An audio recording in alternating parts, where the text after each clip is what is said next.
Namaskaram. Today I'm going to be talking about the 19th paragraph of Nāṉ Ār. What Bhagavan says in this 19th paragraph, he begins by saying, Nala manam endrum, keta manam endrum, irendu manangal illai.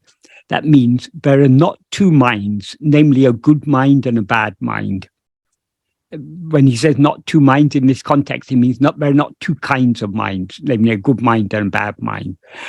Manam Andre, mind is only one. Vasane gale, subam endrum, asubam endrum, irenduvidum. Only vasanas are of two kinds, namely subha and asubha. Subha means agreeable, virtuous, or good. Asubha means disagreeable, wicked, harmful, or bad. So, but it's not that there are different kinds of minds, there are different kinds of vasanas. These subha vasanas and asubha vasanas both are vishaya vasanas. They're both outward-going inclinations. But some of the outward-going inclinations are relatively good inclination, agreeable inclination, kindness, generosity, consideration, and so on. If one has such inclinations, one seems to be a good person. If one has selfish, greedy, unkind, heartless type of inclinations, then one appears to be an unkind, heartless person. Sorry, I'm just explaining it. Then in the next sentence, he says, Manam subhavasanai vayatai nikampodu nalamanamendram, a subhavasanai vayatai nikampodu ketamanamendram solapadam. That means when the mind is under the sway of subhavasanas, it is said to be a good mind. And when it is under the sway of asubhavasanas, a bad mind. In other words, we see so many people in this world. Some people we consider to be good people. Some people we consider to be bad people. Some people we find agreeable. Some people we find disagreeable. It's all, the difference lies not in the mind itself. It lies in the vasanas, but under whose sway the mind is currently, the vasanas that are currently swaying the mind. So this is a very nice point Bhagavan is making here, because generally we judge people and say, oh, this is a good person, this is a bad person. But what Bhagavan implies here is essentially we are all the same. The difference lies only in the vasanas, which we allow to sway our mind. And when he says, when the mind's under the sway of subhavasanas, or the mind's under the sway of asubhavasanas, that is, he often talks about the mind being under the sway of vasanas. But vasanas are just inclinations. So just because we have a type of vasanas doesn't mean that we are bound to act in accordance with our vasanas. We can allow ourselves to be swayed by our vasanas or not swayed by them. We all have, as Bhagavan says earlier in the 10th paragraph, he says, though Vishaya vasanas that come from time immemorial, rise in countless numbers like ocean waves. So the vasanas in our mind are innumerable. And those vasanas, as we all know, vasanas are often pulling us in quite opposite directions. We may have an inclination to do a certain thing, and we may also have an inclination not to do that thing or to do the opposite thing. So where our freedom lies is, but we are free to choose whether to be swayed by a particular vasana or not.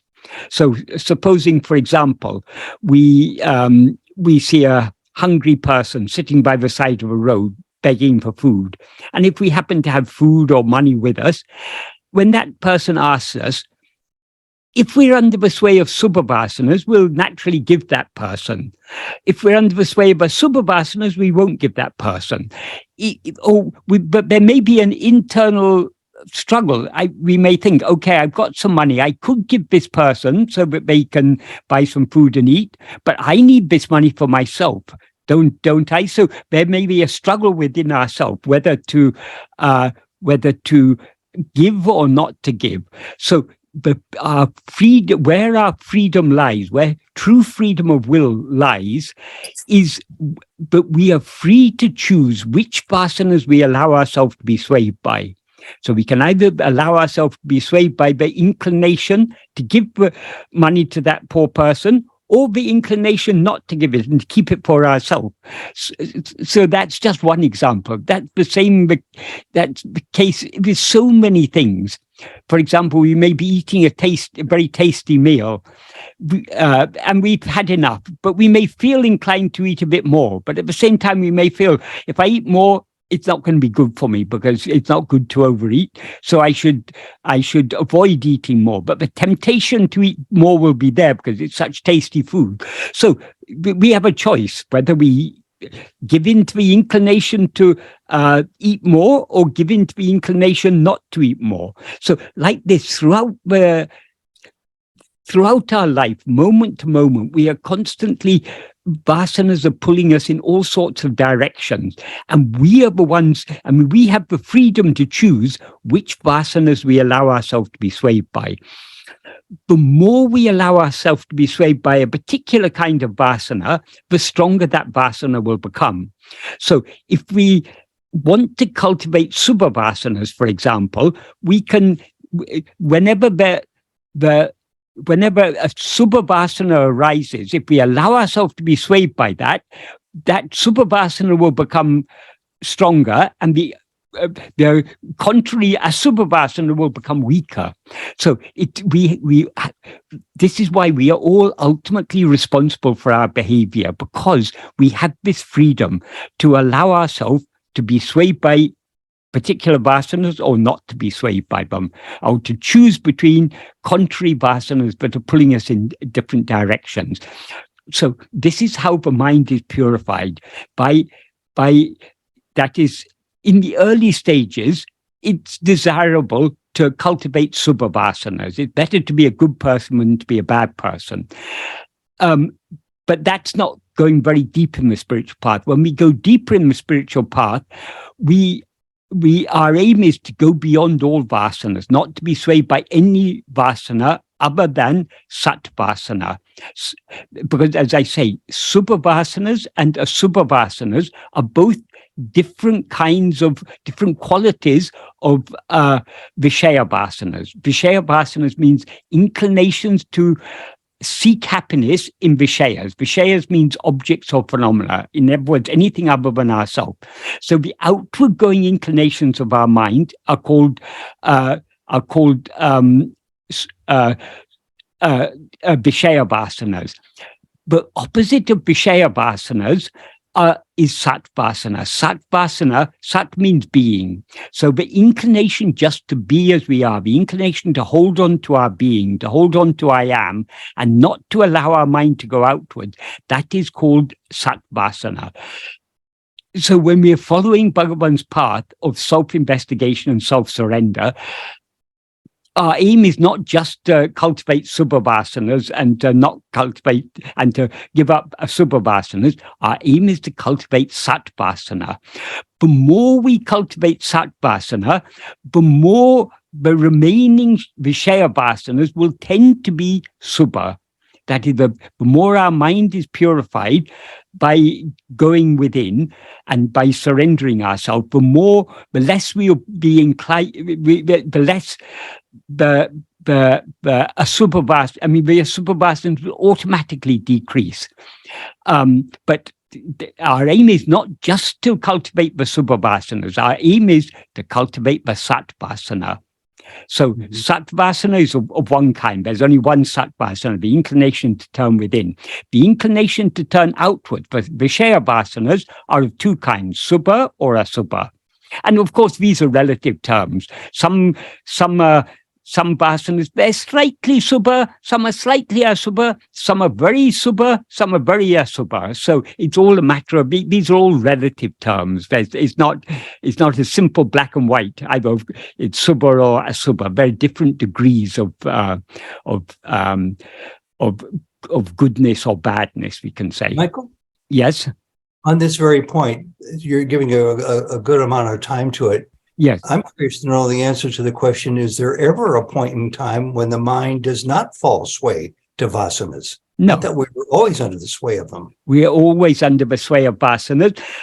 Even when we're turning our attention within, we're under the sway of vasanas, but we're not under the sway of the Vishaya vasanas, we're under the sway of the Sat vasana. That is ultimately the only perfectly good vasana is the Sat vasana, because the Sat vasana is the inclination to subside back into our being, to surrender ourselves to our real nature, and to remain as we actually are. The Vishaya ones are to voluntarily turn your attention on the better attributes of life, to use that as a vasana that may influence your inclination. Yes, but as I say, it's better to be a good person than to be a bad person, obviously. So it's better to have subhavasanas rather than asubhavasanas. But even the subhavasanas are still Vishaya vasanas. So we're replacing our iron chains with golden chains. It's still a bondage. If you're attached to being a good person, you're still attached to being a person. Our aim is to go beyond being a person, to surrender ourselves completely.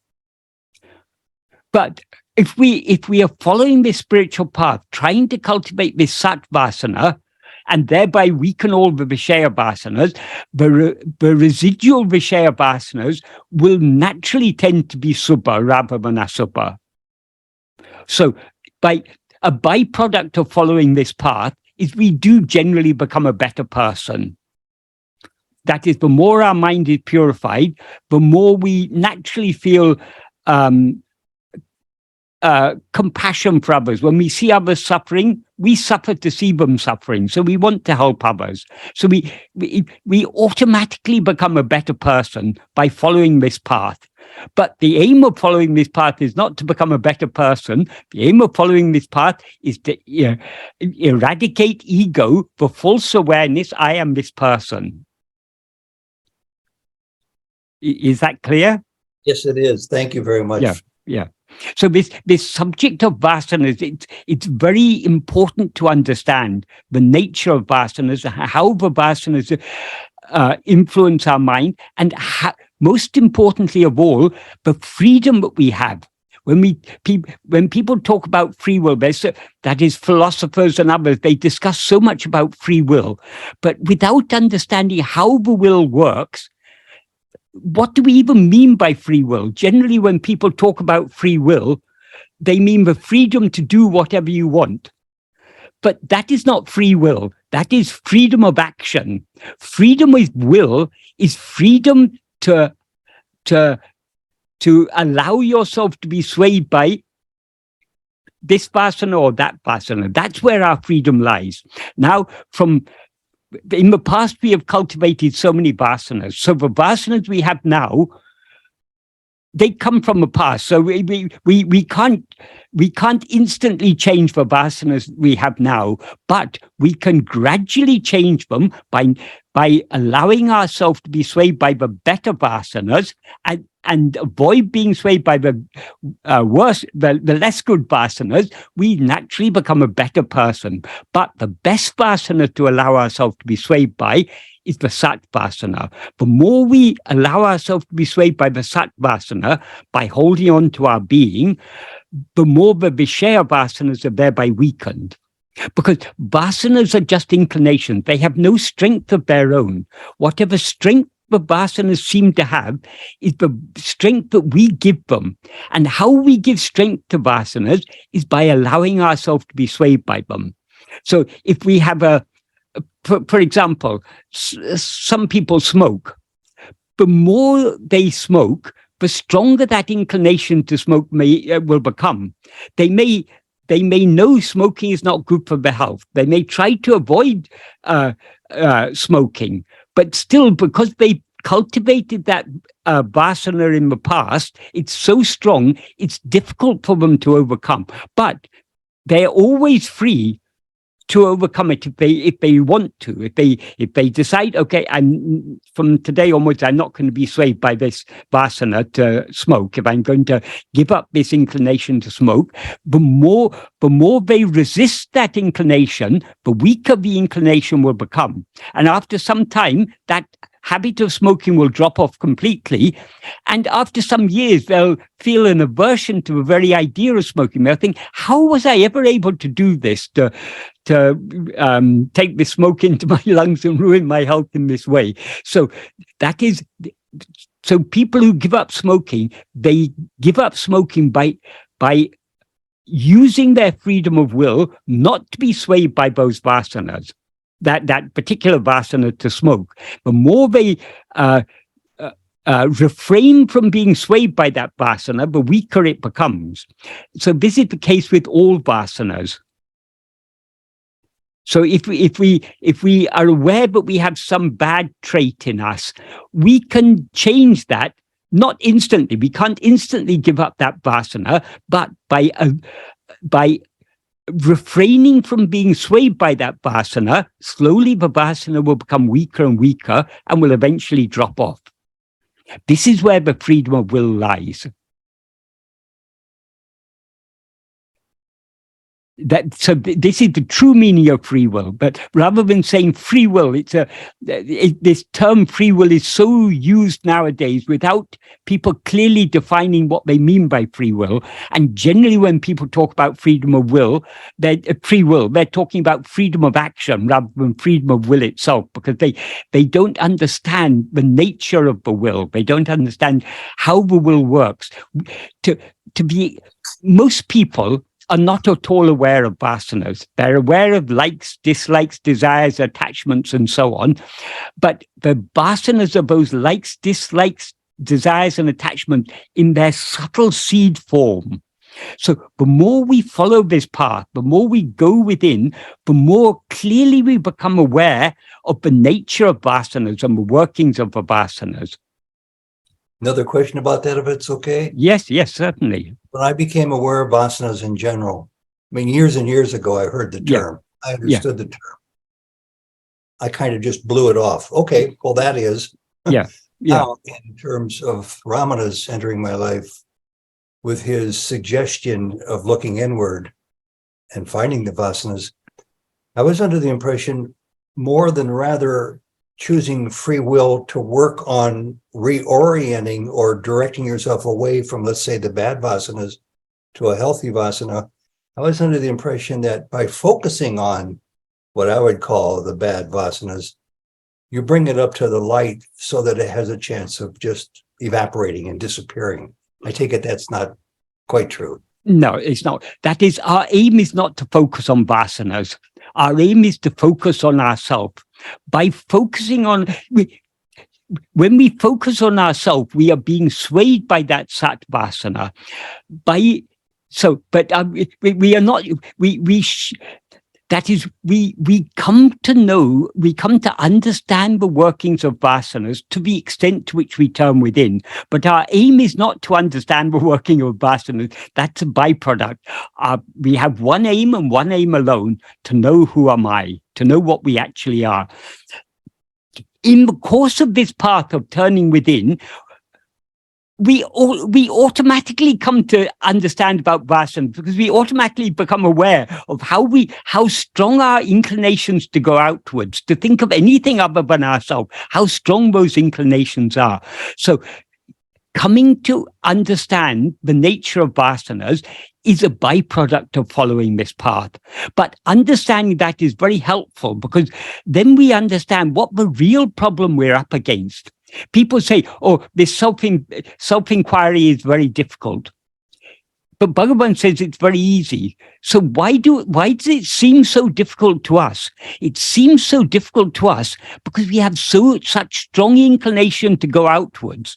So the reason it seems difficult is because we don't want to do it. We don't want to turn within.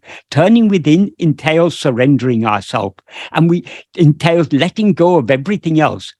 But because we strongly believe that our happiness depends on external things. We believe we derive happiness from external things. We believe external things are the cause of our happiness and our unhappiness. So we try to experience those things that will make us happy and to avoid those things that will make us unhappy.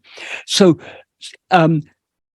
so long as that we have that mistaken judgment that happiness comes from external things, the vasanas will be strong, and those vasanas here means the Vishaya vasanas will be strong, and they will make us reluctant to turn within and attend to ourselves. Attending to ourselves is actually the easiest of all things. It seems difficult because of our lack of willingness. Because lack of willingness means we have our inclination to attend to other things is much stronger than our inclination to attend to ourselves. So how can we cultivate a stronger inclination to attend to ourselves? Only by patient and persistent practice. So the more we practice, the more the Sattvasana is strengthened and the Vishaya vasanas are correspondingly weakened. The Vishaya vasanas are that's when the Vishaya vasanas are strong, they're like a dense cloud. That dense cloud covers over our natural inner clarity. Because our mind is clouded by vasanas, we therefore have a wrong judgment, thinking that happiness lies in external things. The more we turn within, the more our mind is thereby purified and clarified, the more this dense cloud of Vishaya vasanas is thinned out, dissipated. And so the clarity shines more and more in our mind. And so we come to know more and more clearly that happiness doesn't lie in external things, it lies only within ourselves. The more we understand, the more we can clearly see that, the more inclination we'll have to go within, and the less inclination we'll have to go outwards. So all these things are very closely connected. That is, Bhagavan talks in the 11th paragraph about, not in the 11th paragraph, in the 14th paragraph, he talks about aviveka, lack of viveka. We seek happiness, we believe happiness lies in external things because of lack of viveka, because of aviveka.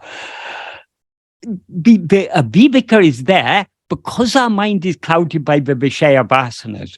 So by this practice of self-investigation, we strengthen the Sattvasana, weaken the Vishaya vasanas, and by weakening the Vishaya vasanas, we are dissipating that cloud that is clouding our judgment. And so we come to see more and more clearly that happiness doesn't lie actually outside, it lies only within ourselves. So the love to go within becomes stronger and stronger. So all these things are very beautifully tied together. But the more we follow this path, the deeper we go within, the clearer all these things will become. So knowing about vasanas is not our aim, but we naturally come to recognize vasanas and to recognize the workings of vasanas by trying to go within, because the vasanas are the obstacles we're up against. And by the more we understand the workings of vasanas, the more we recognize the freedom that we have to not be swayed by them. So we can hold on to self-attentive and not be swayed by all the Vishaya vasanas that are tending to draw our mind outwards, inclining our mind to go outwards. Is that clear? It is for me. It's also quite important. I think it's very, very important. I haven't thought of asanas quite the way you explained them at all. I mean, Yeah. a lot of what you just told me is new to me. Yeah. But just vasanas in general, and I'll get to Lee in a second. She has a question. I look back at vasanas in general as I've become aware of them, as I've learned to recognize them and to Yes. profit from being able to be aware of them. I see it as maybe not the single greatest change in my spiritual direction, having come to Ramana. It's certainly one of them. I mean, It's a very, major, very important. Yes.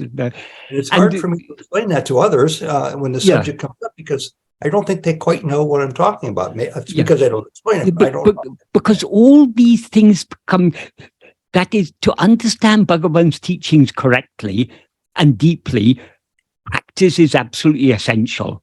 Because otherwise, if supposing you try to know about some foreign country just by reading maps, the map will tell you something. You get a vague impression of what that country is like, but the map will become meaningful to you to be, if you go to that country and go to all those places that are marked on the map, then the map becomes so much more meaningful to you. Bhagavan's teachings are like that map. To truly understand what the map is talking about, we need to go to that country. In other words, we need to put Bhagavan's teachings into practice. Then only will we understand all these things. This is why when we first read Bhagavan's teachings, we understand something. But as we follow this path more and more, Bhagavan's teachings become more and more meaningful to us. We understand more and more deeply what Bhagavan is talking about, why he talks about vasanas, why he talks about the mind being under the sway of vasanas, how important this is, and what actually it means in practice when he said the mind under the sway of vasanas, what that actually means in practice. We can understand only to the extent to which we go within and try to hold on to self-attentiveness. Great, great. Thank you. Leah, go ahead. Thank you, Ted, and thank you, Michael. In order to understand if I'm under the influence of a Vishaya Vasana, is emotion being it happy, sad, anger, resentful, excited, anxious, any array of emotion? Is that an indicator that I'm being grabbed by Vishaya Vasana and I'm not in Satvasana?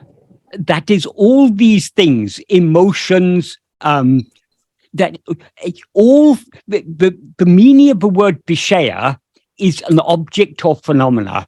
So all these things, all these emotions, feelings, and so on, these are all Vishayas.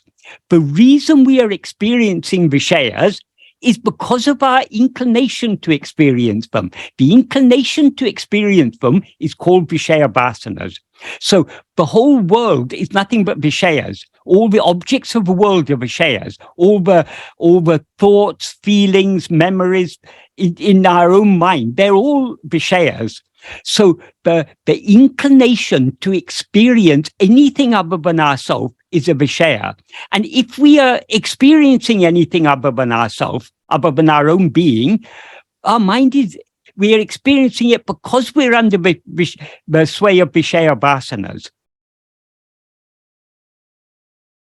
So okay, understood. We are constant, everything, yes. Yeah. Bhagavan said, when you know, Bhagavan often said this world is a dream. And when he explained how the mind projects the world, he sometimes used the cinema analogy. And when he used the cinema analogy, he said the film in the goes through the projector, that is the vasanas. So it's the images on the film but are projected on the screen as the pictures. So everything that we experience, the whole world and our mind, all are a projection of our Vishaya Vasanas. We experience these things because we're inclined to experience them. So it's our inclination to experience these things that causes us to experience these things. Vishayas have no reality of their own. They're nothing but sprouted forms of our Vishaya Vasanas. projections of our Vishaya vasanas. There's a slang term that makes me think of vasanas, Mm. and it's probably more derogatory than not, and that is baggage. I carry my baggage with me. That implies that it's all bad, that it's all negative, that it influences me in the wrong ways. Yeah, But yeah. you can look Well, at that in a positive light. Yeah, I think often when people say, this person comes with a lot of baggage, we are Yeah. referring to the vasanas. Yes, that helps a lot. Yeah. But people, generally, when people talk about baggage, they mean he's got lots of past resentments and bitter experiences and everything. These are the grosser forms of it, but the seeds that give rise to all those resentments and those desires and attachments and all these things are vasanas. So vasanas are the likes, dislikes, desires, attachments, all forms of volition in their seed form, their subtlest form.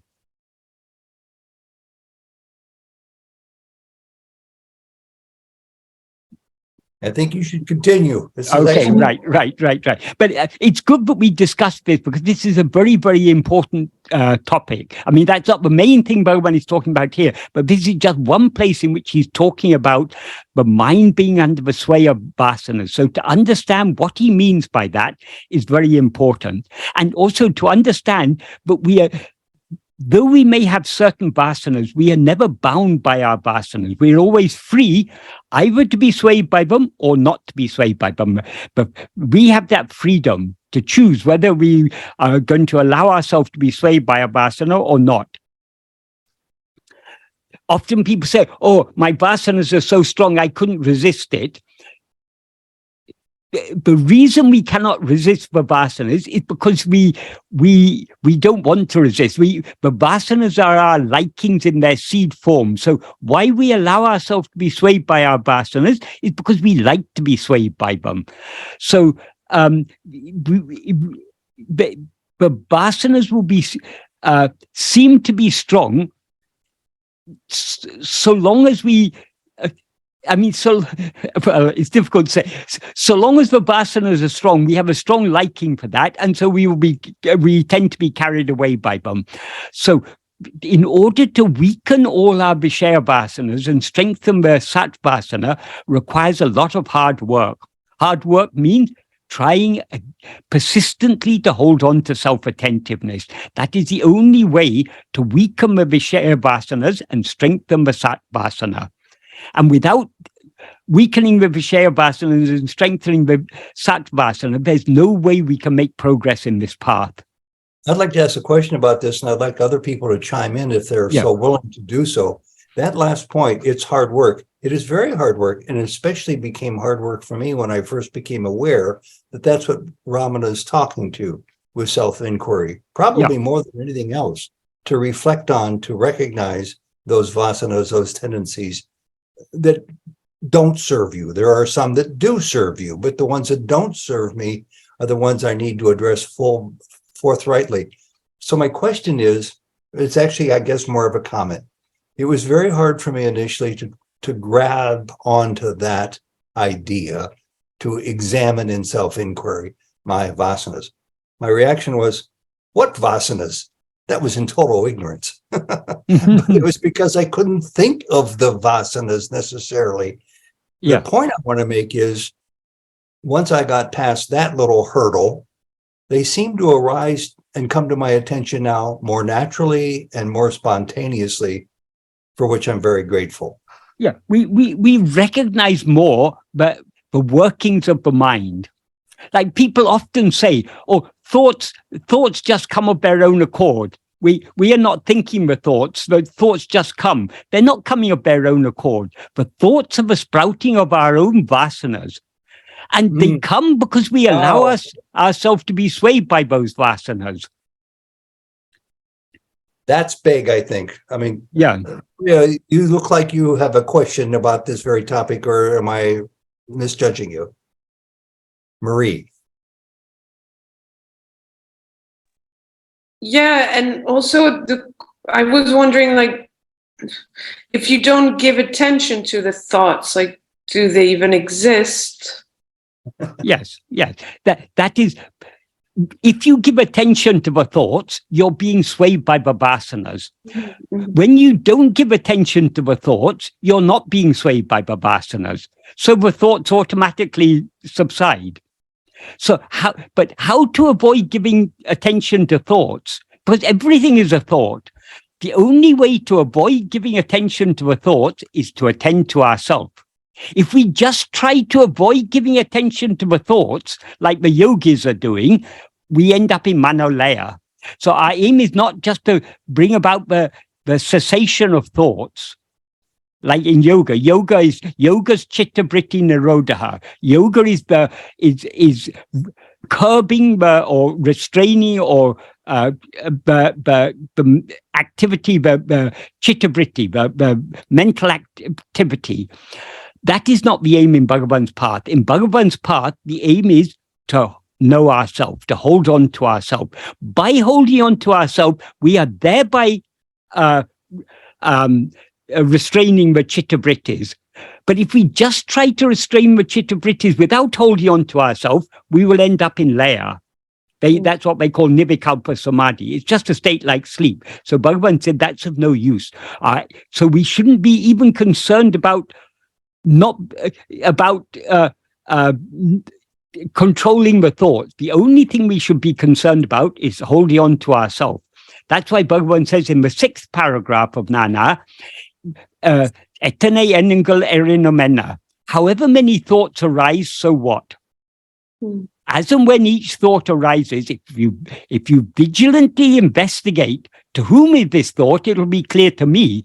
By holding on to that, by investigating who am I, the mind will go back to it. The thought that had risen will subside, and the mind will return to its birthplace. So our soul aim, we come to know about vasanas. We recognize the workings of vasanas as a byproduct of following this path. But our aim is not just to understand about vasanas. Our aim is to know ourselves. So we are not trying to investigate the vasanas. We're trying to investigate ourselves, the one whose vasanas they are. So the more we attend to ourselves, the less we are allowing our attention to go out towards other things. So the Vishaya vasanas are weakening, and the thoughts which attempt to rise and draw our attention outwards, those thoughts are nothing but the sprouting of the Vishaya vasanas. They, as Bhagavan says in the 11th paragraph, we need to destroy them thoughts then and there in the very place from which they rise. That means as soon as the vasana sprouts, we hold on to self-attentiveness and thereby don't allow ourselves to be carried away by that vasana. Don't allow that vasana to develop into a thought. And one thought leads to another thought, leads to another thought. It's a chain reaction. So we need to nip it in the bud by holding on to self-attention. So this questioning, like, for whom are the thoughts, is really key. Yeah, but it's not questioning. Bhagavan said investigating. I mean, it may be helpful sometimes to question, but merely questioning is not the investigation. What Bhagavan means when he says investigate to whom means we should turn our attention back to ourselves, for one to whom all these other things appear. But to me, like, investigate, like, when I try to do it, it's sort of like asking the question internally and like trying to search, or like, I don't know how to even explain it. Just like, but we can say we are questioning ourselves metaphorically. We're not literally questioning ourselves, because if I mean, there's no harm in asking the question occasionally, but we shouldn't take the asking of the question to be the investigation. The investigation means turning the attention back towards ourselves. Yes. So investigating to whom the thoughts appear means turning our attention away from the thoughts back towards ourselves, the one to whom the thoughts appear. Yes. I sort of do a sort of like who is this I, and trying to see what it means inside, or like it's kind of a search. Like it is a kind not that of you search. don't find anything, but it's a search, but it's not a search for anything other than ourselves. It's a search for ourselves. We are searching we are trying to be aware of ourselves as we actually are. We're always aware of ourselves. We're always aware I am. But now this awareness I am is mixed and conflated with the awareness of a person. We now take ourselves to be, I am Mary, I am Michael, I am whoever. So we are trying to, searching for ourselves means we are trying to separate ourselves, our being as I am, our fundamental awareness I am, from all other things. And how we separate it is by holding on to it. Because other things are not holding on to us. We are holding on to other things. So if we want to free ourselves from other things, we need to hold on to ourselves. To the extent to which we hold on to ourselves, we thereby refrain from holding on to other things. So the other things drop off, and eventually we alone will remain.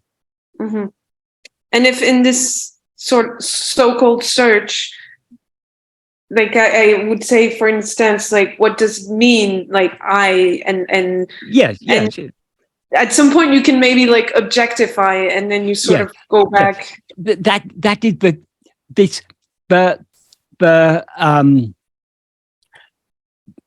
the progress from manana to nididhyasana is a seamless progress. That is, we by thinking deeply about Bhagavan's teachings, by thinking what is this I that Bhagavan is talking about, that itself puts us into the practice.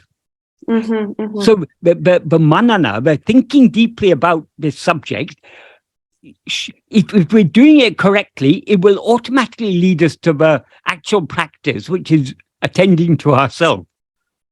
But for all I know, I'm like completely mistaken. Like there's no goalpost. Like well, there is. We are. But there's one goalpost, that is I am, that our own being, that's the one thing which is clearer than any other thing. So so long as we are moving in that direction, we are none of us are doing this self-investigation perfectly. If we did it perfectly for 1 second, it would be finished. So our practice is, our practice is gradually refining. Gradually, we're going deeper. We're turning, whereas at first we may be turning just 10 degrees or 20 degrees towards ourselves. Slowly, as we progress further, we're able to turn further. We're able to turn 60 degrees, 90 degrees, 120 degrees. But it is not perfect self-investigation until we turn 180 degrees. As soon as we turn 180 degrees, for one moment of 180 degree turn, that's the end of it. Ego is finished, because when we turning 180 degrees means being aware of ourselves alone and not being aware of anything else. So we turn towards ourselves to such an extent that we cease to be aware of anything else. When we're aware of ourselves alone, we're aware of ourselves as pure awareness. But as soon as we're aware of ourselves as pure awareness, ego is thereby destroyed, because ego is not pure awareness, it's the pure awareness mixed and conflated with adjunct. So ego is the impure awareness. I am Mary, or I am Michael, or I am Ted, or I am whoever.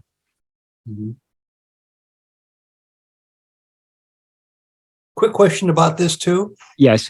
This dawns on me.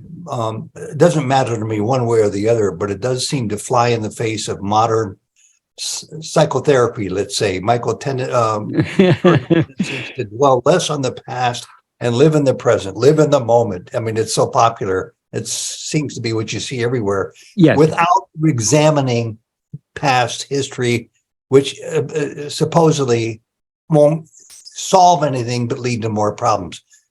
Vasana, looking at vasanas is just the opposite, though, the way you're explaining it. But we're not to look at vasanas. We're to look at ourselves. By Okay. looking at ourselves, we come to be aware of Vipassanas, because Vipassanas are constantly pulling us away from ourselves. But we are not. Our aim is not to look at Vipassanas. And about being in the present moment, Bhagavan also recommends that we attend to the present. But what Bhagavan means by the present is something far deeper than what these people mean. Because generally what people, so long as we are attending to anything other than ourselves, we are not in the present, because all phenomena appear in the flow of time. So we are in the flow of time. We're not in the precise present moment. In the precise present moment, nothing can happen, because the precise present moment has no duration. That is, the present moment is that infinitesimally fine interface between the past and the future. A moment ahead is future. A moment before is past. So when you come to the precise present moment, it has no duration. Without duration, nothing can happen. All things that happen, all change, all thoughts, all perceptions, everything that is happening, all doing, happens in the flow of time, in the flow from past to future. So if you take being in the present means attending to what is happening now, attending to your thoughts, attending to your breath, attending to the actions you're doing. That's what many people mean by present. They're still in the flow of time. To come to the precise present moment, we need to attend to ourselves. Because we alone, why is the present moment? Why is now the present moment? Why is here the present place? What is it that makes this moment in time and this point in space present? It is the presence of ourself, because we are present at this moment and at this in this place. This moment and this place appear to be the present. So here and now is the place where we are, the time where we are. So we can find the precise present moment only by attending to ourselves, because the precise present moment, in the precise present moment, nothing is happening, nothing is being done. There's only being, and that being which makes the present appear present is our own being. So it's only by holding on to our own being that we can be truly in the present moment, and that is our aim. So all this, the power of now, and this type of the Buddhist type of Vipassana meditation, trying to be in the present, all these may have some sort of therapeutic effect. It may be have some limited benefit, but this isn't really being in the present.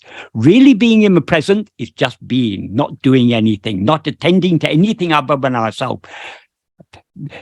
That is, to the extent to which we are self-attentive, to that extent are we truly being in the present.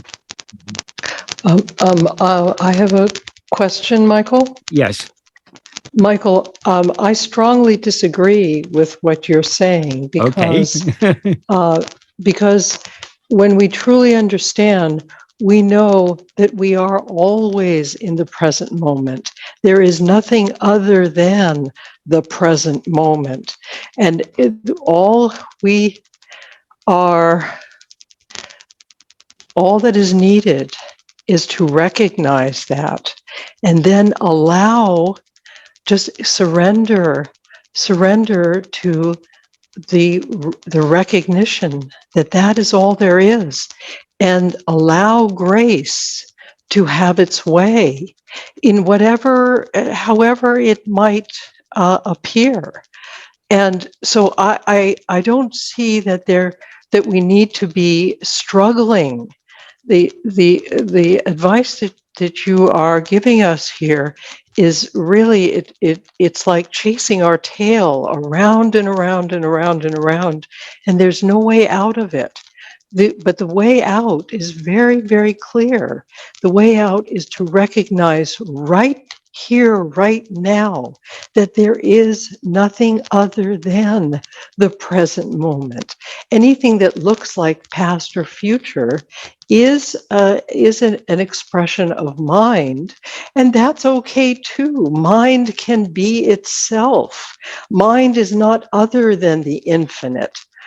There is nothing other than the infinite, and we can very gracefully and sweetly allow mind to be itself. We can notice the mind and say, hello, nice to see you, but I know that is not all there is. Mind is a limited expression of the infinite.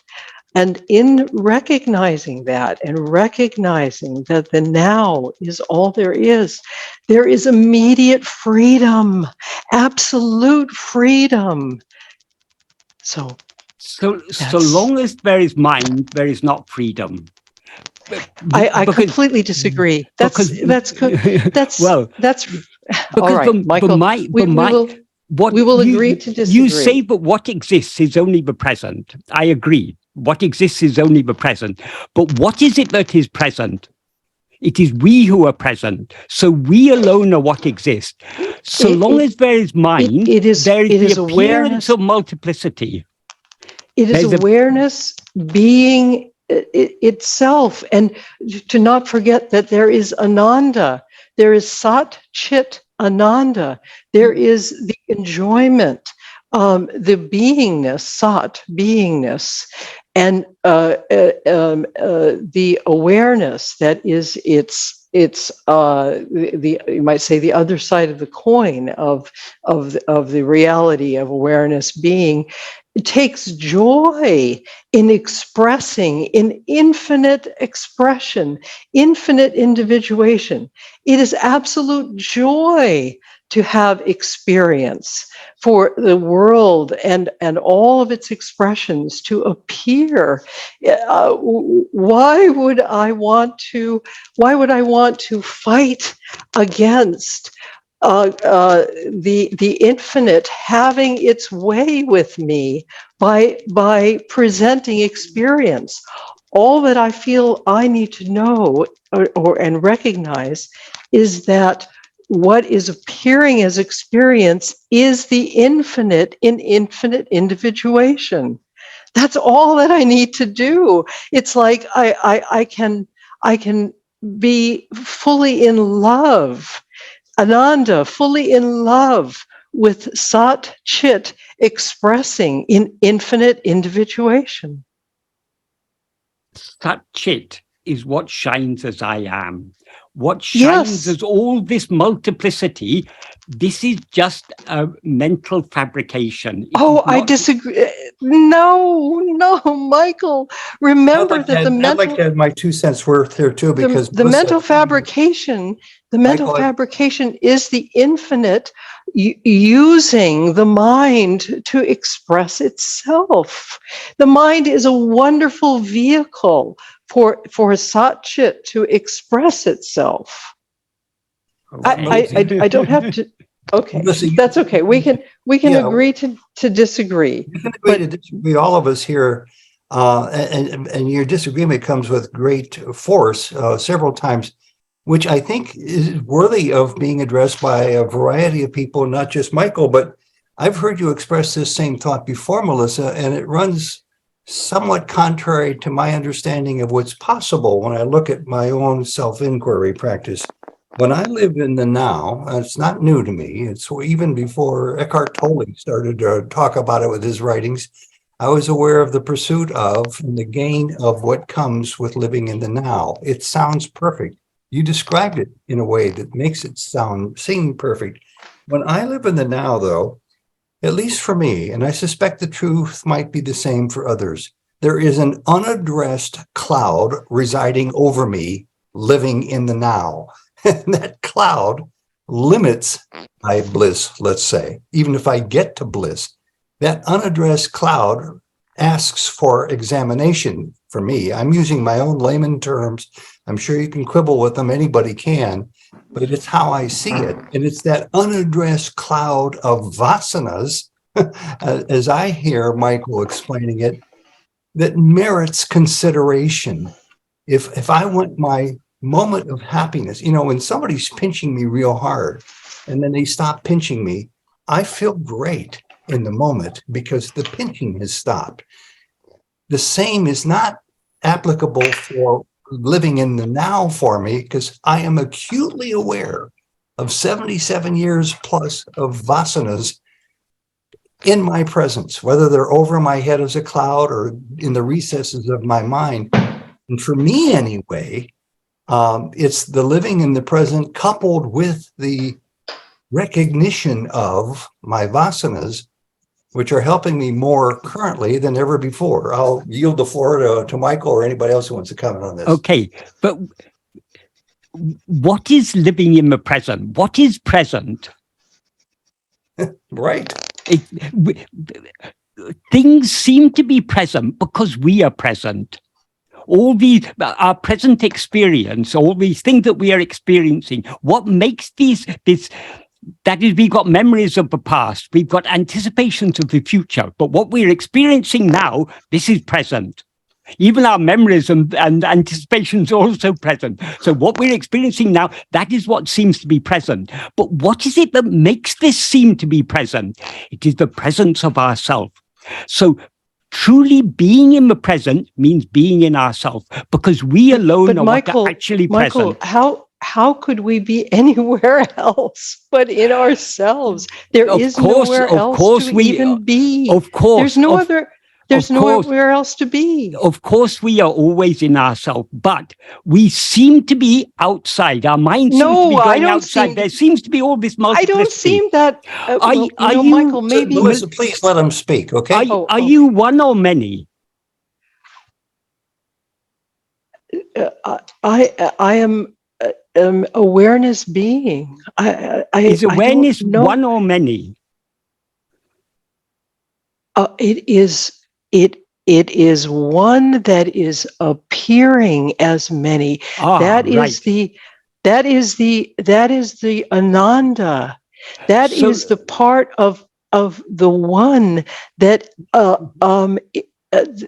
in which it takes joy in appearing as the infinite, not just the many, but the infinite. The one is at the same time one and infinite. Yes, it's an amazing paradox. Yes, I agree. I can't fully comprehend how I guess we call it Maya, perhaps, but I prefer to think of it as that it is the Ananda. It is the joy that the one expresses as the infinite. It's an unfathomable paradox, but I'm perfectly at ease with that paradox. I'm perfectly comfortable with it, allowing it to show me increasingly unfolding and showing me its fullness. True Ananda exists only in the state of oneness. In the state of multiplicity, there is pairs of opposites. You have pleasure, you have pain, you have happiness, you have misery. All these pairs of opposites come with multiplicity.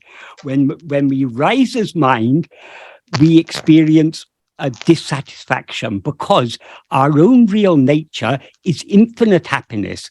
When we limit ourselves as I am this person, I am Melissa, I am Michael, I am Ted, I am whoever, we are limiting. That is, the infinite is always infinite, but we seem to be limited. And because we seem to be limited, we seem to be not experiencing the infinite happiness that we actually are. So we are dissatisfied. Michael, I disagree. So dissatisfaction is the very nature of the mind. Michael, but the happiness is increasingly present continually. Do you not experience misery? Do you not see misery around you in the world? No, I don't. I see the infinite expressing. I see the infinite expressing in infinite variety, and I am I'm just in awe. It takes infinite forms, and I allow it to show me the infinite wisdom in its many forms, however that might be.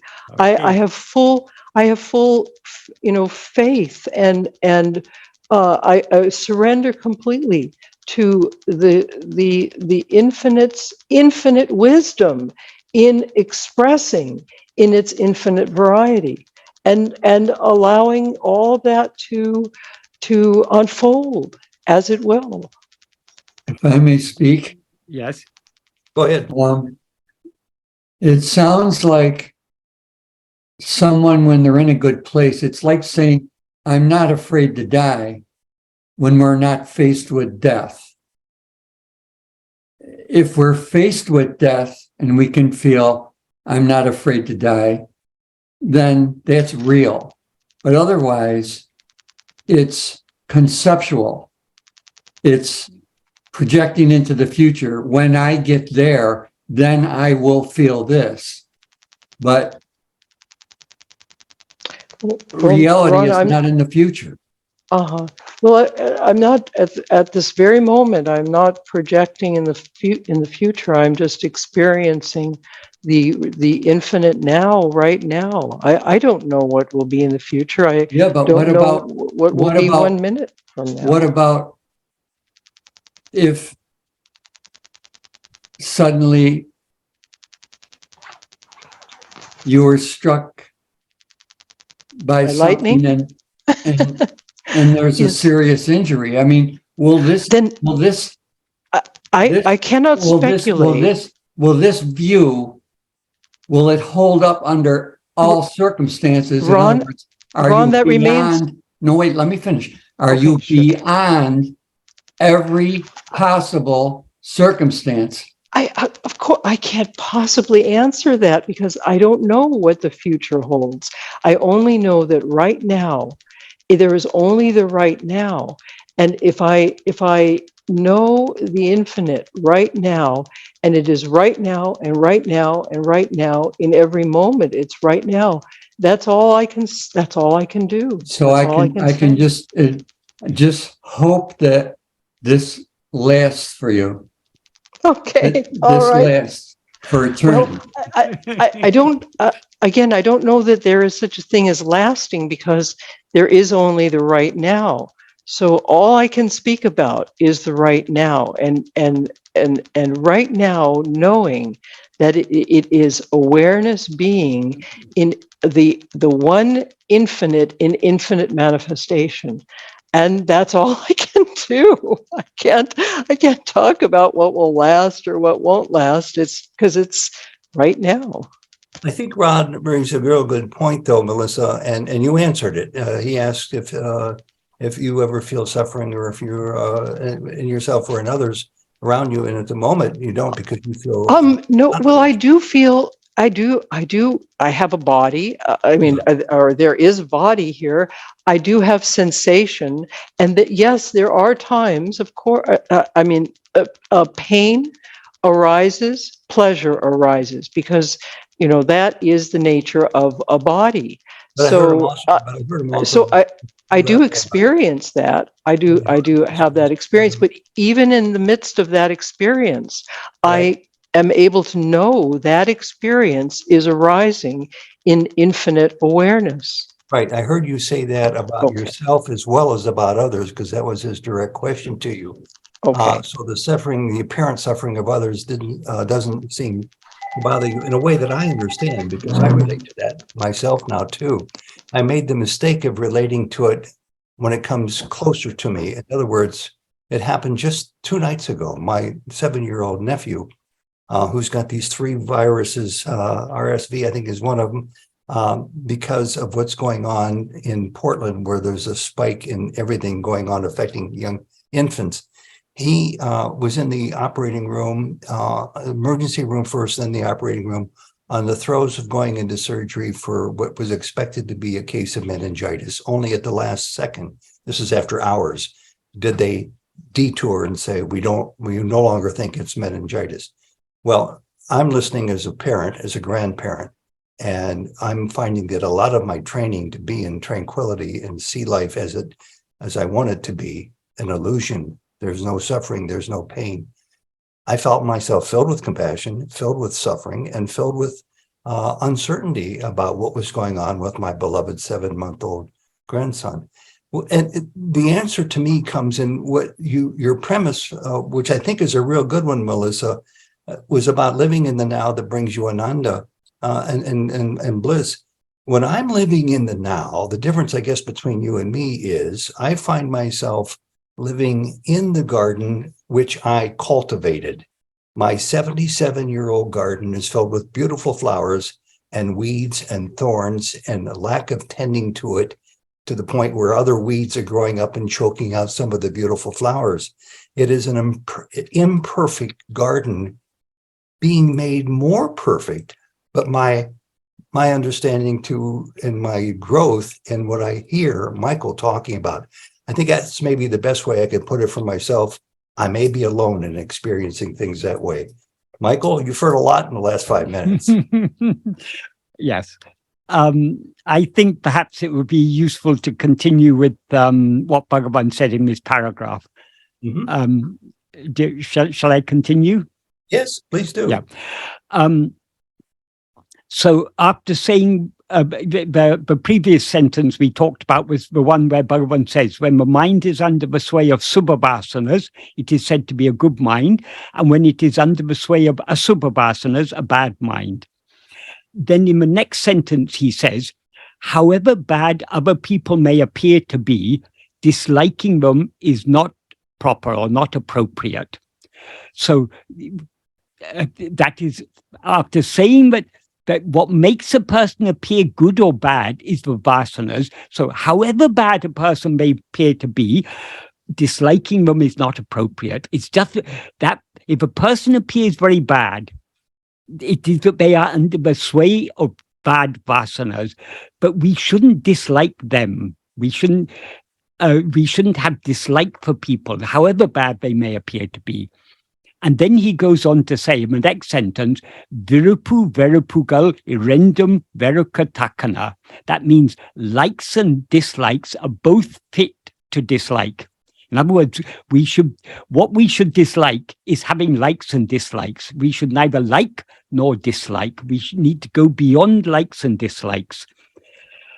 And then he in the next sentence he says, Pripanja Vishayangalil Adikamai Manate Vidakodadu. It is not appropriate to let one's mind dwell excessively on worldly matters.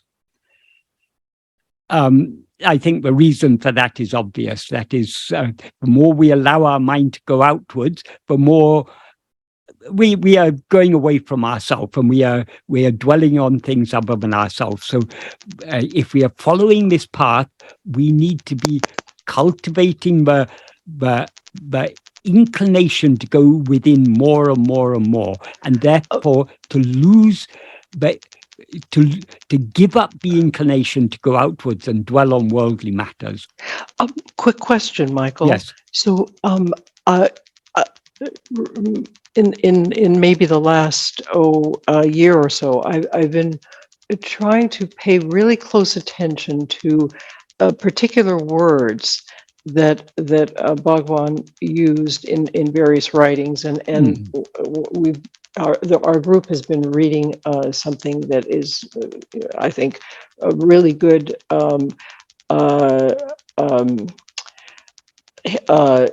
translation of exactly his words on a number of dialogues, and just now the one that you read, I noticed again a particular word that I think he purposefully left that in. He said, as what you just said, is to not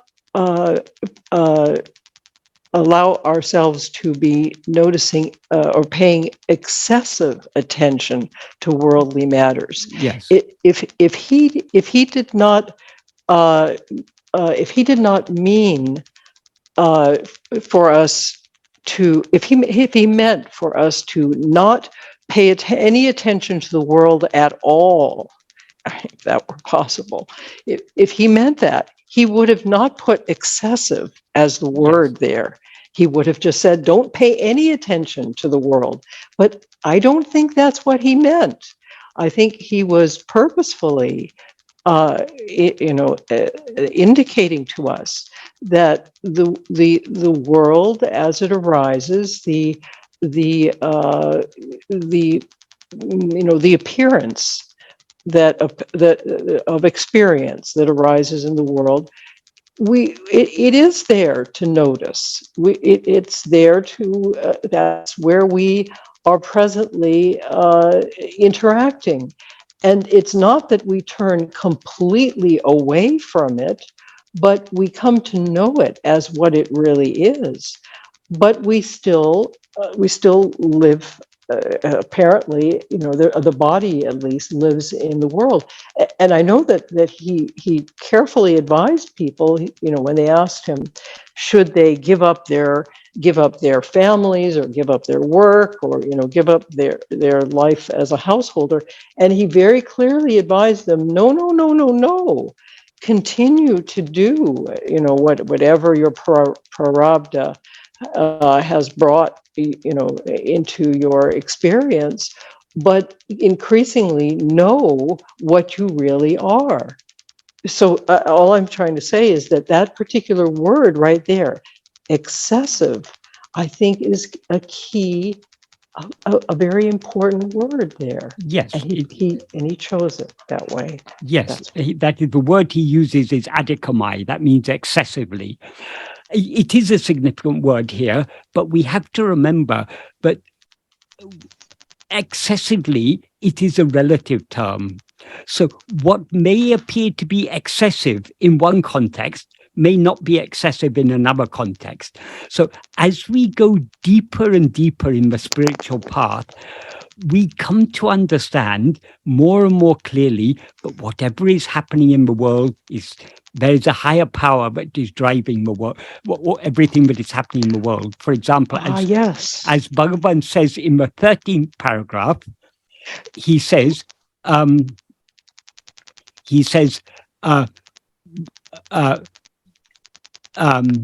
so that's perfect, Michael. Yes. That's exactly right. Yeah. I think that answers Ted's comment as well. That as we come to have a deeper and deeper understanding of what everything that is arising as experience is the infinite appearing in infinite manifestation. That then, even though something may, a quote unquote painful experience may arise, even in that experience, we know that it is the infinite showing in infinite variety.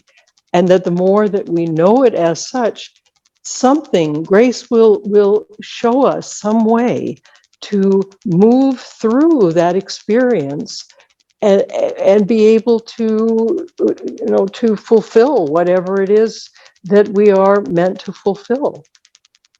This reminds me of the old comment about the dream that we are living. Don't pay attention to, I forgot the word you used, Michael. Don't pay attention to the excessive differences. Perhaps that was the word in the world. I realize I'm in the world. This is Ted speaking as Ted, not as the I am. And Ted is the illusory mind-body entity that's trying to see beyond the idea of the world. I see the world as the dream. I'm part of the dream. And as somebody once told me, but Ted, the dream is real. The dream is real. And Melissa, some of the comments you've made in the past echo that without using those same words. My response to that is, and actually it's my wife who first came up with it, and I thought it felt like genius.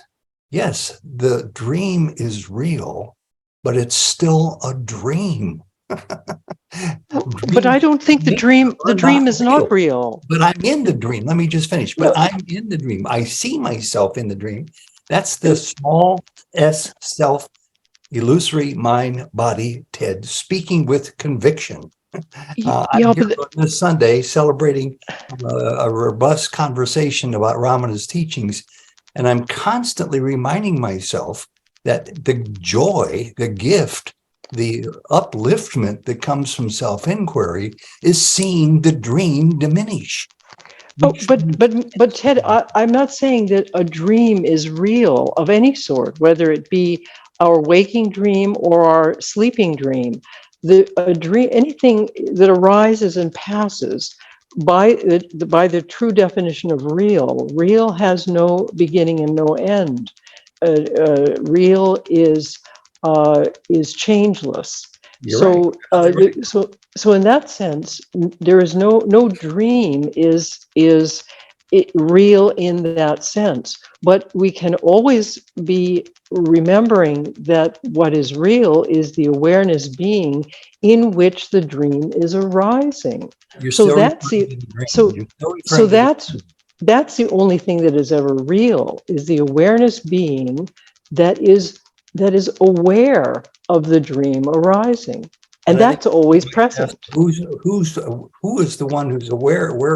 Who is the one who's aware of this dream that we're talking about? It's all the infinite that's aware, and we are an individuation of the infinite.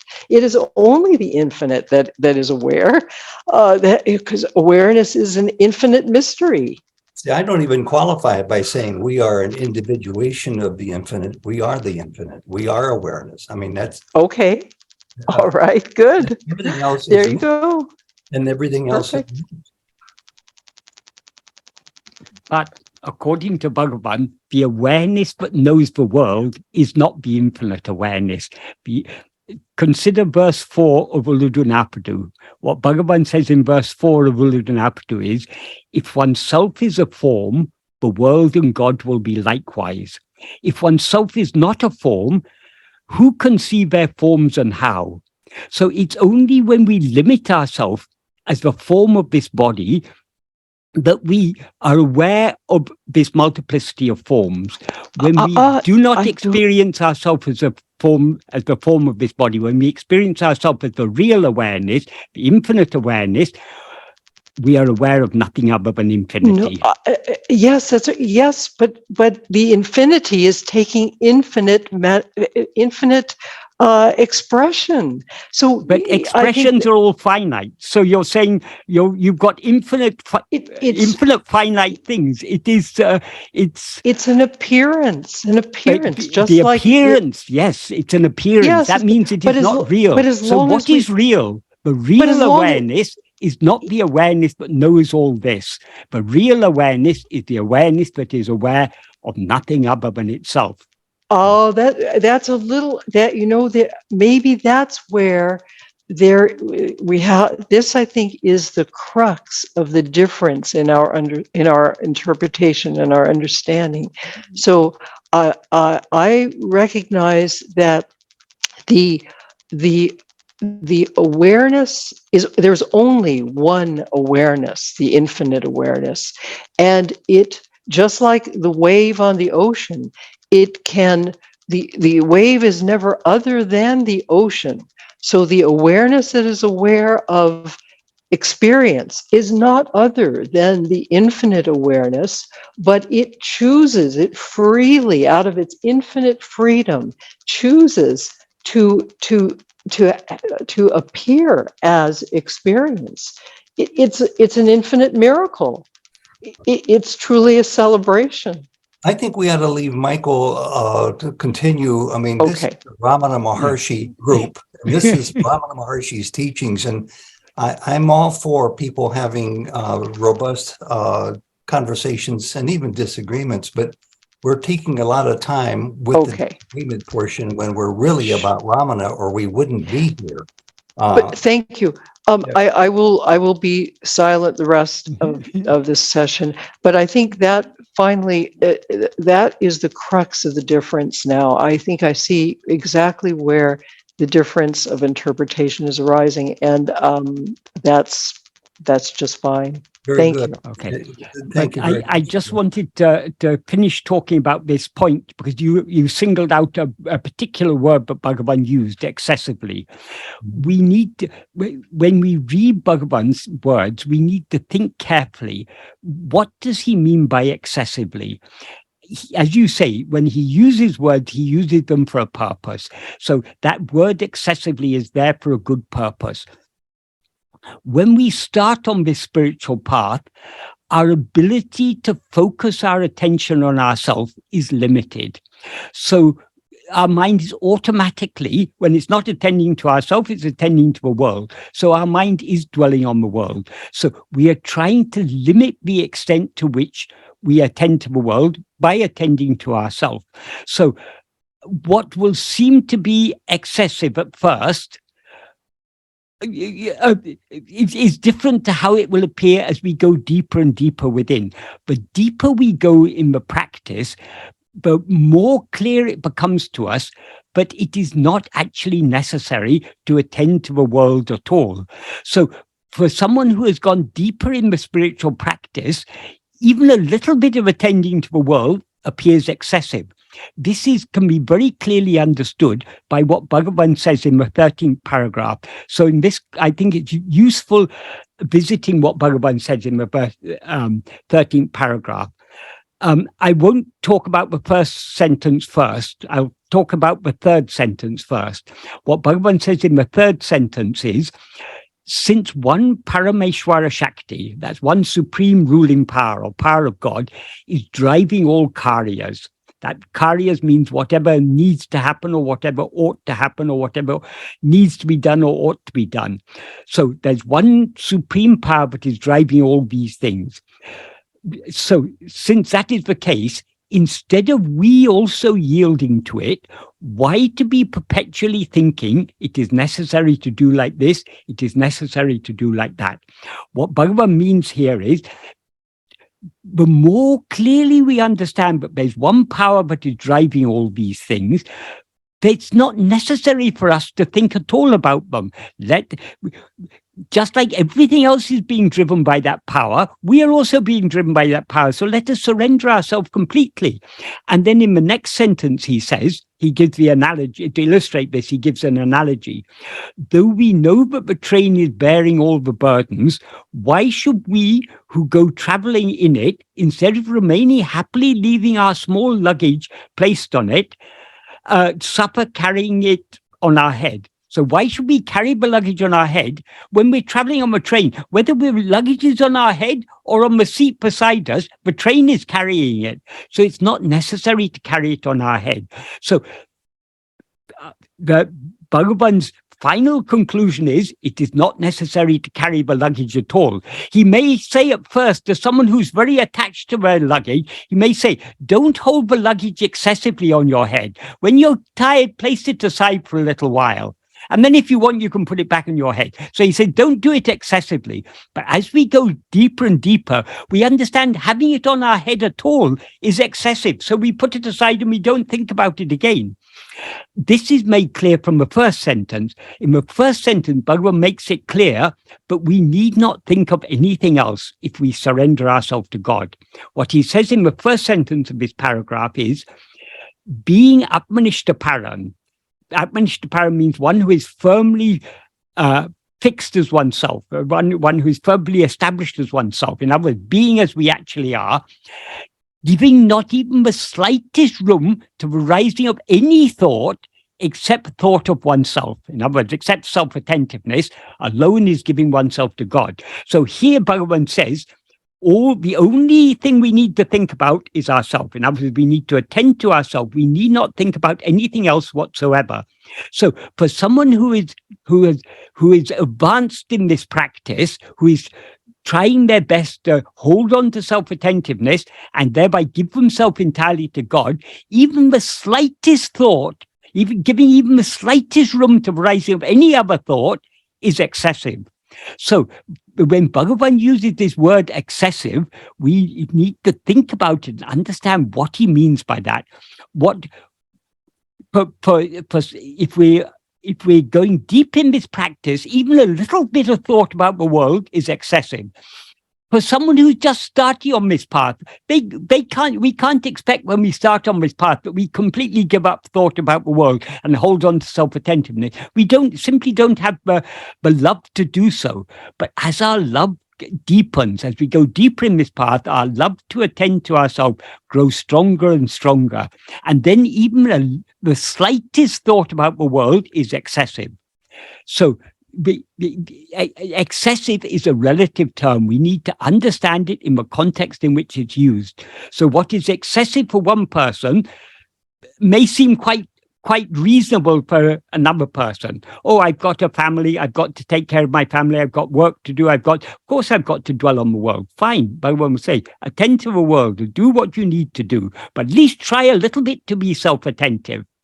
And the more we try to be self-attentive, the more we will feel that even a little bit of attending to the world is excessive. But thank you for raising that point, Melissa. That's a good point to raise, because it's important to think carefully about every word that Bhagavan uses and why he uses those words.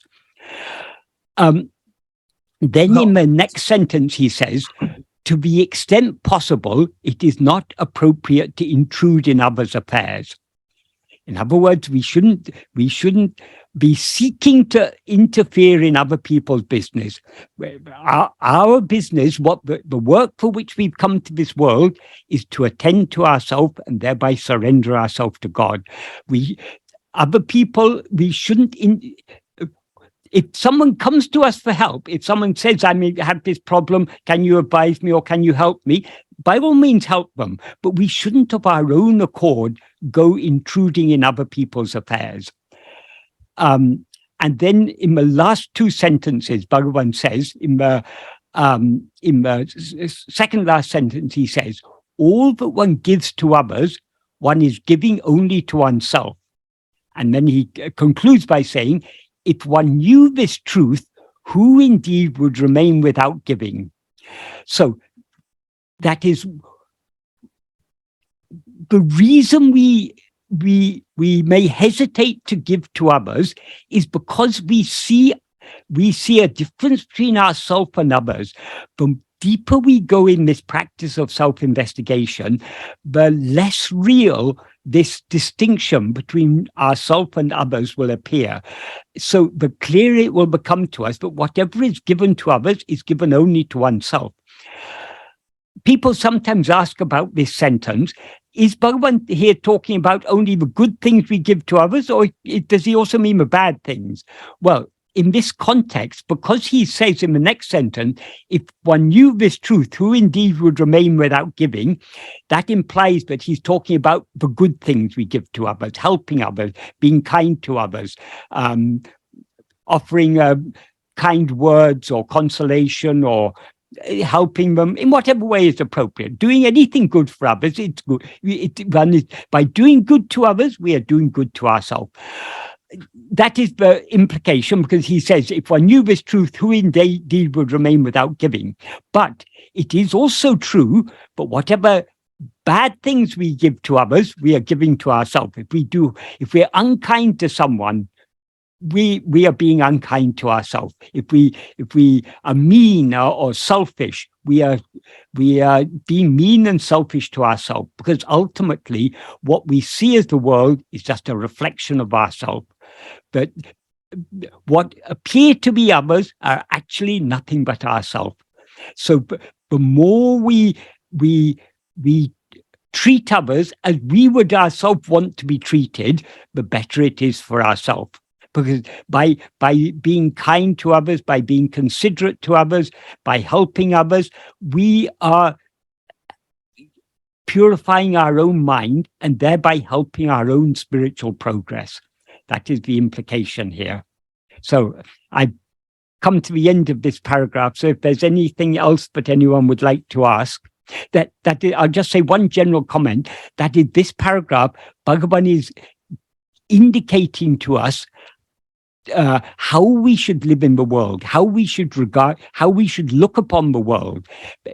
In this world, there are all sorts of people. There are good people, there are bad people. We should understand that those if someone appears to be good, it's because they're under the sway of good vasanas. If they appear to be bad, it's because they're under the sway of bad vasanas. But ultimately, what we see as others are only ourselves. So we shouldn't dislike them just because they seem to be under the sway of bad vasanas. We should look upon all others as we look upon ourselves. We don't want to suffer in this world. We shouldn't want others to suffer. So if we, just like we try to alleviate our own suffering, if we are, for example, if we are hungry, we want food. If we are cold, we want warm clothing or a warm house warm shelter to be in. We should treat others in exactly the same way. We should try to treat others as we treat ourselves. This is how we should live our life in the world, but we shouldn't be dwelling excessively upon the world. Our main aim is to be turning our attention within to know what we actually are. Because if we're dreaming, as Bhagavan said in the previous paragraph, he says everything is just a dream. So since all this is just a dream, what is the greatest good we can do to all the others in the world? If we see suffering in a dream, what's the best, most effective way to alleviate all the suffering that we see in the dream? Wake up from the dream. So our primary aim in this life should be attending to ourselves, knowing what we actually are, and thereby waking up from this dream. But so long as we're dreaming, we should treat others with the same kindness and consideration that we treat ourselves. We take ourselves to be this person, so we have so much care and concern about this person we seem to be. We should be equally caring and concerned about other people. But that's not our principal aim. We shouldn't be dwelling on these things excessively. If someone comes to us and is in need of some help, we give them whatever help we can. But the primary aim of our life is to wake up from this dream. And we can wake up from this dream only by turning our attention within to know what we ourselves actually are. Excellent. Let's go. I know we have some questions that we sent to you, but let's take a moment to go around and see if anybody from, let's see, Maria to Ganesh, there's 8 of us here, Sankari. If anybody has a follow-up question or a comment, anything that you've talked about, and I'll just pause for a second to see if anybody wants to raise their hand or speak up. Okay, and the last comment I wanted to make on this was, if I heard you correctly, Michael, and these are my words, not yours, self-inquiry is a graduated procedure. I guess everything you could say is a graduated procedure. Yeah. If you want to know how to become a bricklayer, you're not going to learn it in one day. Yeah, exactly. And it really helps me overcome my issues that come up from day to day or week to week. I just now tell myself, give it a little time, see if it self-resolves. And sure enough, it does. And the greatest example I can think of is understanding much better than I ever have before in my life the reason to look at vasanas. and that now, as I suggested, is maybe the largest part of my self-inquiry. Let's see, when Sakari, you made yourself visible, does that mean you have a question or a comment that you want to add to this?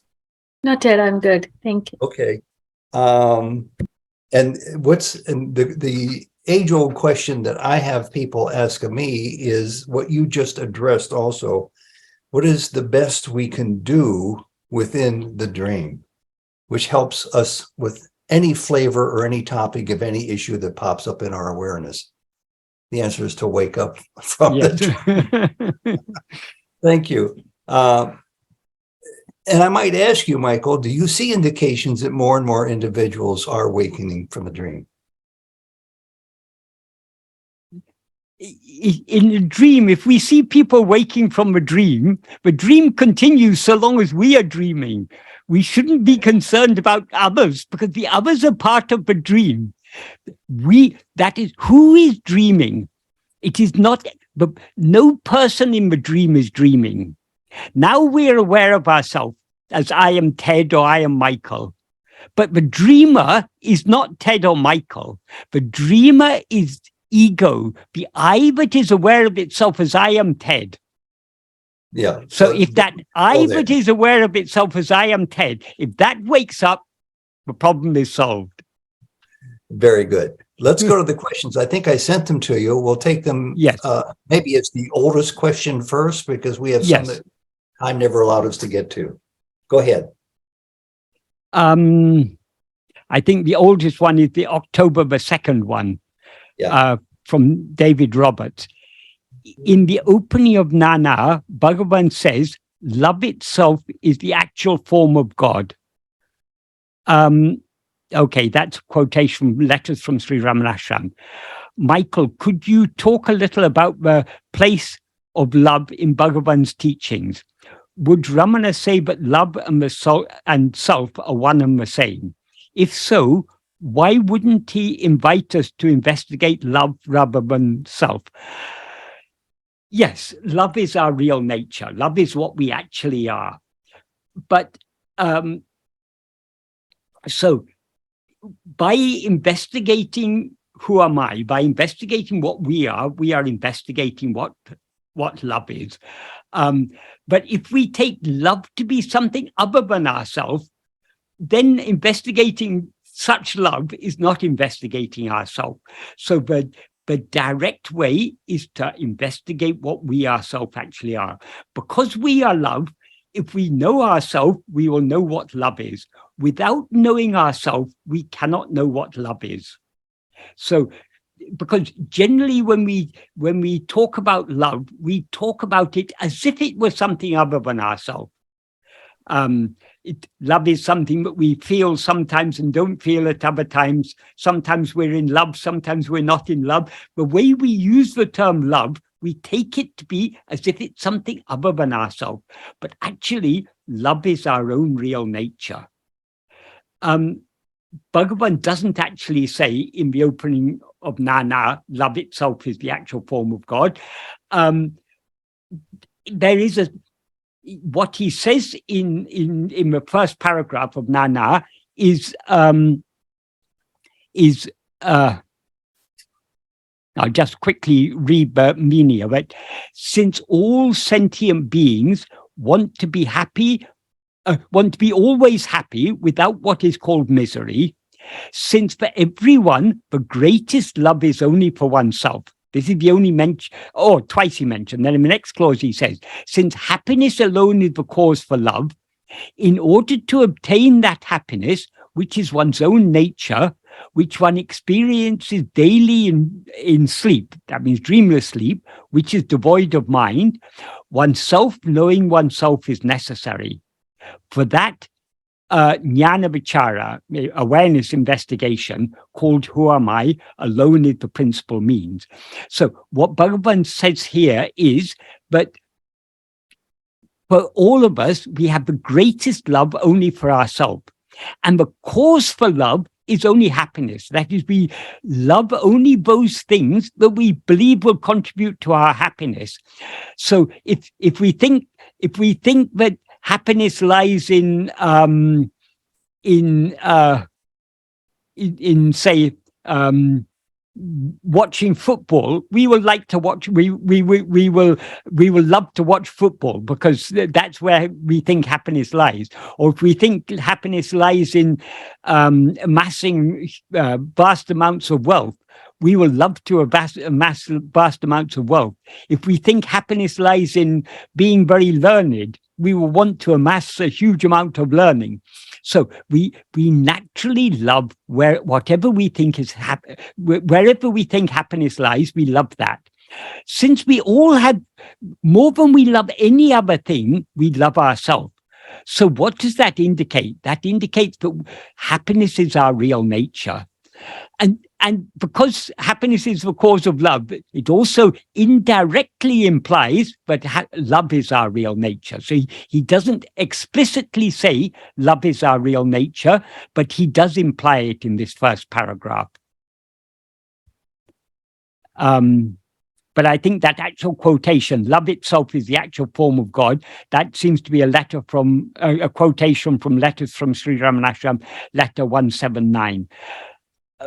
Bhagavan made it very, very clear in so many places in Aksharamlai. He refers to Arunachala as, well, I can think of two places where he directly says Arunachali is Amburu. Amburu means the form of love. That it means, that implies Arunachali is the very embodiment of love. In one verse, in verse 101 of Aksharamlai, he sings Ambu Vilali Pol Amburu Vunilane Ambai Kare Tarul Arunachala. That means, like ice in water, melt me as love in you, the form of love. So there he's saying Arunachala is the form of love. We are like ice. We are like, the word in Tamil can mean ice, or it can mean snow, or what will easily dissolve in the ocean. So the prayer is to dissolve, since Arunachala is Arunachala means God, is the very form of love. And since Arunachala is our own real nature is love. So as ego, we seem to be like a ice. We seem to be something frozen and hard.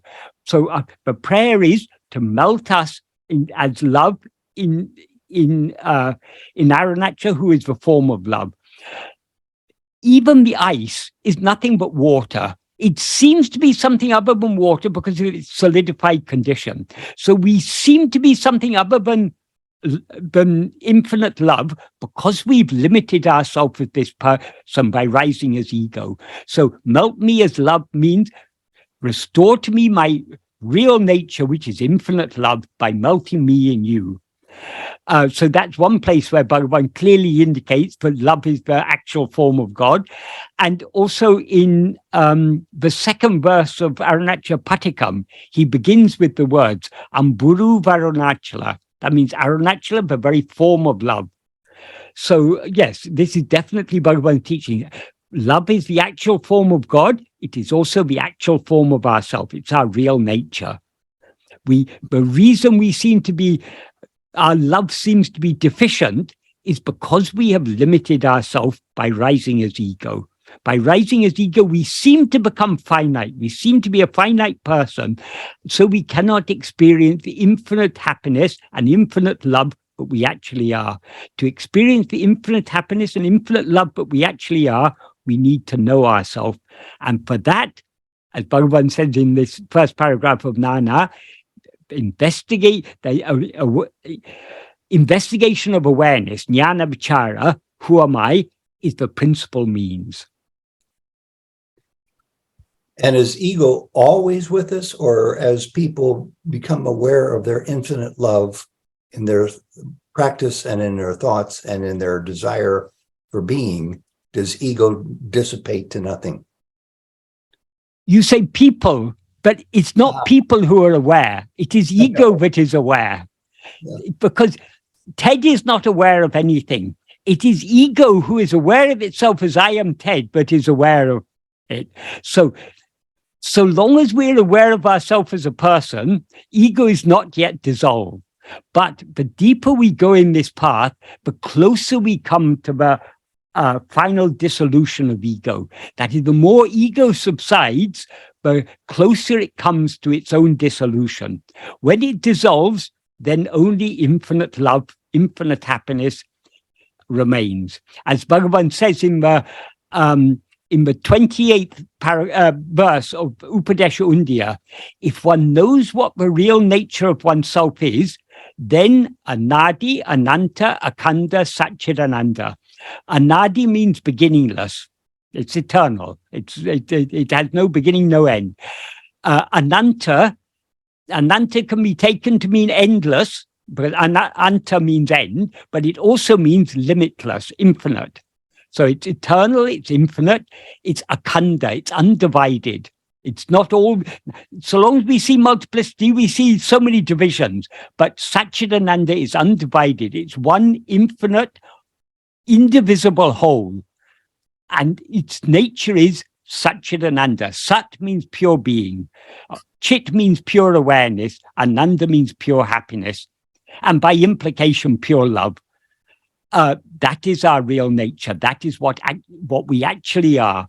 But to know that, we need to investigate and find out, who am I? When we find out who am I, ego will thereby be dissolved and we will remain as that infinite Satchitananda, but we are even now. But we are not aware of ourselves as such now because we mistake ourselves to be a finite person.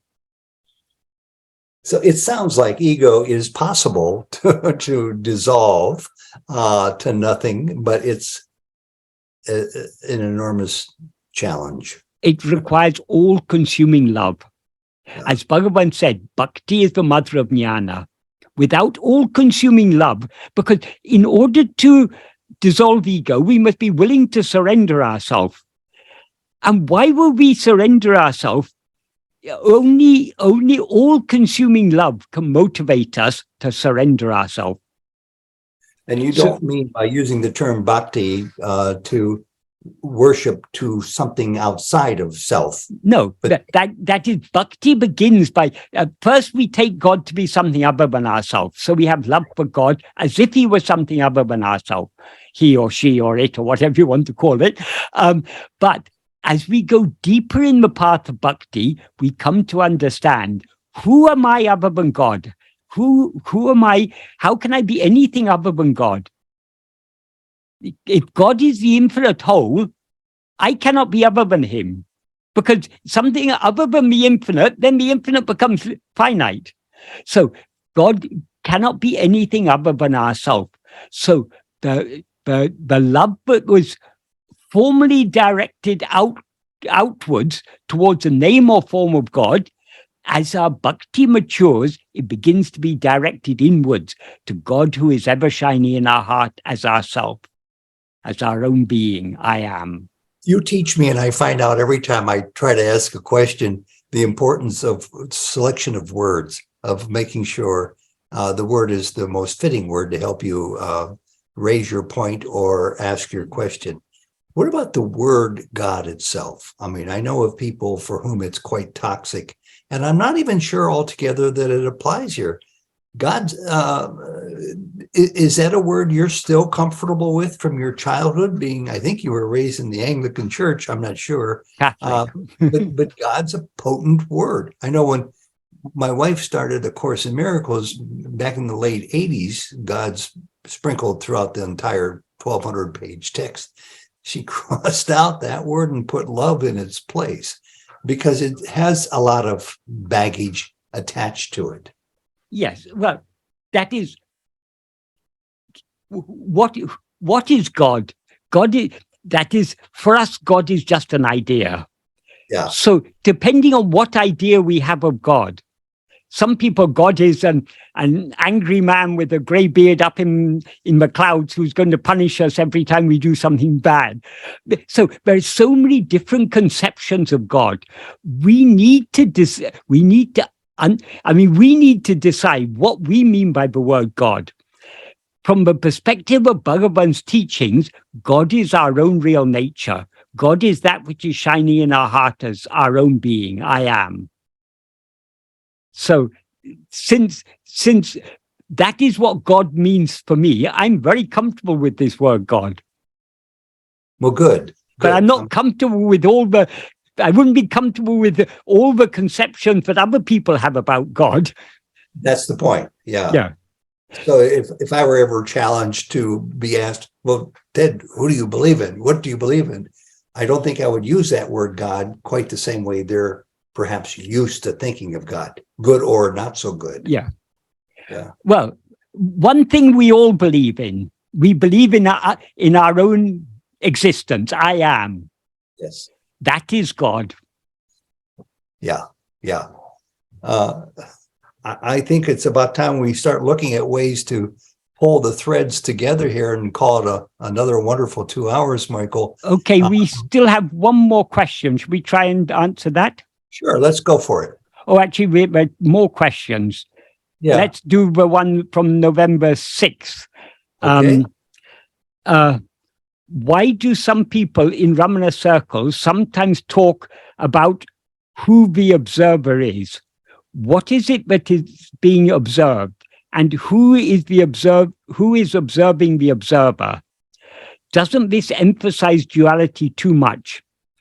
my answer would be, but there is only pure awareness, and pure awareness has nothing to observe and nothing to be aware of except self. That's from Anonymous. Now we experience ourselves as ego. Ego is the observer. That is, as ego, we're aware of so many other things. So that is, ego is the observer, and all other things are things that are observed. So our aim is to observe the observer. Why do we want to observe the observer? Is the observer real? No, the observer is not real. But though the observer is not real, it contains within itself an element of reality. That is, the observer is ego. Ego is the mixed awareness. I am this person. I am this body. What is real in that mixed awareness is only the pure awareness I am. So so long as we are observing anything other than ourselves, we seem to be ego. But to the extent to which we turn our attention back within to observe ourselves, who now seem to be the observer thereby subsides. In other words, the ego subsides, and what remains is pure awareness, which is the reality of the observer. So yes, so long as we're talking about observer and things observed, there's duality. That's where there's at least the appearance of duality. So we are now in the appearance of duality. We're aware of the subject and objects, knower and things known. Our aim is to know the knower, know the reality of the knower, that is. So to know the reality of the knower, we have to turn our attention away from all things that are known, back to ourselves to see who am I. Turning our attention back to ourselves, in other words, the observer observing only the observer, that is not duality, that is non-duality, because what is observing and what is observed is one and the same in that case, in the case of self-attentiveness. So this is the way to go beyond duality. And when we know ourselves as we actually are, we will know ourselves as pure awareness. And as this person rightly observes, pure awareness has nothing to observe and nothing to be aware of except itself. That is, pure awareness is awareness that is not aware of anything other than itself. That is what we actually are. So long as we are aware of anything other than ourselves, so long as we are aware of the appearance of multiplicity, so long as we are aware of the division between the observer and the observed, we are aware of that because we seem to be ego. It's only in the view of ego that all this duality and multiplicity seems to exist. When we know ourselves as we actually are, we will know that we are nothing but pure awareness. Great. This is another example of what I called the self-inquiry as being a graduated procedure. It's a graduated procedure. You just made it much clearer for me when you said that the observer is the ego. The observer is the ego, but you added the words, the mixed awareness that I am real. What is pure here is the I am it refers to. And then once you digest that, once that's digested, to select my words as carefully as possible, it's clearer to see the only awareness, the pure awareness that isn't aware of anything other than self. Yeah, I think I'm getting it more clearly, and thank you for that. And I'm glad of that question being asked too. Right. So we did pretty good today. We had a robust discussion. But we still got more questions for next time. We still have more questions for next time, but we got 2 of them processed today. Yes, we're making progress slowly. There is a verse in the Gita. You were saying about it being a gradual process. There's a verse in the Gita, chapter 6, verse 25. Actually, 25 and 26, they're a pair. Bhagavan has translated those 2 verses into Tamil as verses 27 and 28 in Bhagavad Gita Saram. In the first of those 2 verses, Krishna begins in the Sanskrit original. He begins with the words "sane sane," Sane, sane means slowly, slowly, gradually, gradually, gently, gently, little by little, step by step. And Bhagavan translates in Tamil as mella, mella, which means the same. So, or in, They especially apply- someone quoted it in Sanskrit. Someone said it in Spanish a few days ago to me, poco, poco.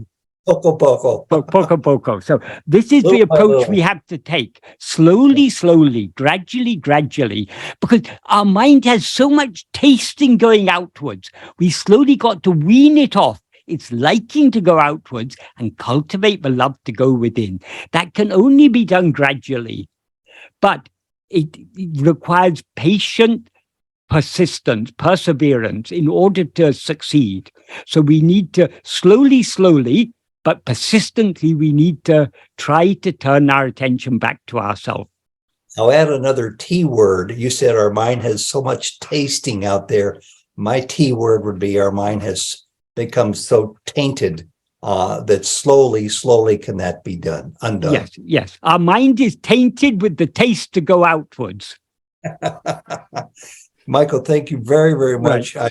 I hope this continues to be a worthwhile effort on your part. It's a huge, generous gift to us, 2 hours on a Sunday. For me, it's always worthwhile talking about Bhagavan teaching because it always reminds me of what I should be doing, which is turning within. Yeah, and I'm sorry, I want to just express a word of sorrow that I think as the facilitator, I'm certainly not a teacher, but I am a facilitator, to occasionally rein in contrary comments if they kind of go past a certain point, which has to be a judgment call on my part. I finally did that today, but perhaps I waited a little bit too long, for which I'm sorry. Things happen as they're meant to happen. Everything happens as Bhagavan wants it to happen.